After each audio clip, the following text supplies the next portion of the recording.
There is a version of you that is not waiting for a perfect mood, not waiting for applause, not waiting for life to calm down before taking the next step. That version of you understands something powerful. Pressure is not always a sign to stop. Sometimes it is the exact place where your next level is being built. Most people imagine strength as something loud, big speeches, big moments, big victories. But real strength is often much quieter. It is choosing not to snap when you are tired. It is doing the important task before the easy distraction. It is telling yourself the truth without tearing yourself apart.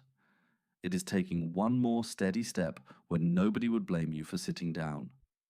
Pressure reveals your pattern. When life gets heavy, you find out what you have been practicing.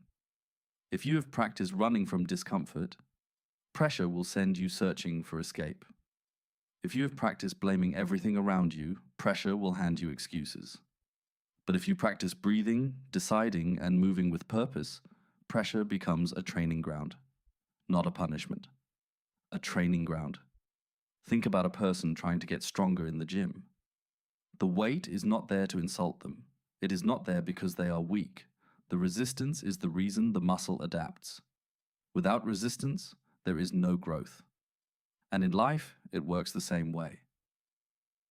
The difficult conversation, the unfinished project, the lonely season, the setback you did not plan for, the responsibility you cannot avoid. These things can either make you shrink or teach you how to stand with more control. But here is the practical part. You do not rise under pressure by pretending it feels easy. You rise by creating a response before your emotions take over. When you feel overwhelmed, pause for 10 seconds. Not to quit, to choose. Ask yourself, what is the next useful action? Not the perfect action, not the action that fixes everything. The next useful action. Send the message, open the document, clean one corner, walk around the block, drink water, apologize, start the first set, review the first page. Take the small step that returns you to control. Control is often smaller than your anxiety tells you. Anxiety says, fix your whole life right now. Discipline says, handle the next 5 minutes with dignity. That is where confidence begins. Not in thinking you will never struggle, but in knowing you can meet struggle without abandoning yourself. Every time you keep a promise to yourself under pressure, you build evidence. Evidence that you are not fragile, evidence that you can recover, evidence that your emotions are real, but they are not always the driver. You can feel fear and still prepare. You can feel tired and still do one honest rep. You can feel doubt and still show up with respect for your future. This is not about becoming a machine. It is about becoming dependable, a person your own mind can trust. There will be days when your effort is not glamorous. Nobody sees you choosing the healthier option. Nobody claps when you study instead of scroll. Nobody celebrates when you hold your tongue, organize your finances, stretch after training, or go back to the work after a bad result. But those quiet choices are not wasted. They are shaping your identity. You are always voting for who you become.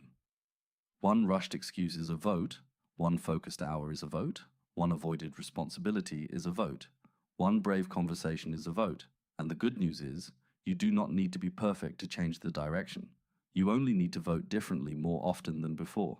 If you fell off yesterday, do not turn it into a dramatic story about who you are. Make the next vote count. If you lost focus this week, do not waste another week punishing yourself. Return. If you have been waiting to feel confident, understand this.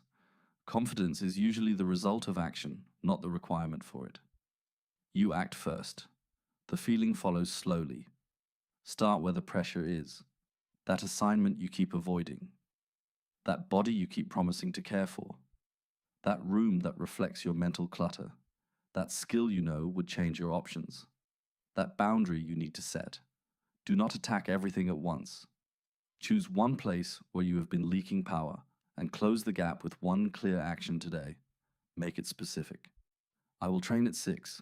I will write for 20 minutes. I will spend 10 minutes planning tomorrow. I will make the call. I will practice the first chapter.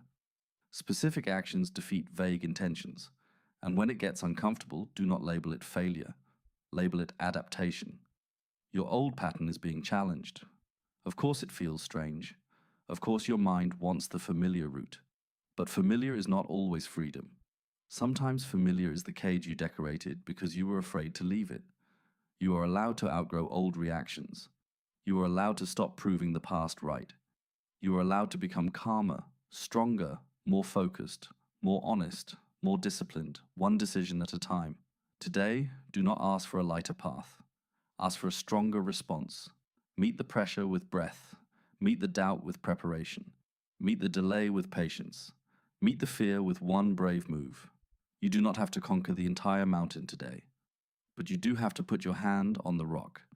You do have to choose your footing. You do have to move before your excuses build a home. This is your moment to respond differently. Not louder, not perfectly, stronger. Take the next useful action and let that action remind you who you are becoming.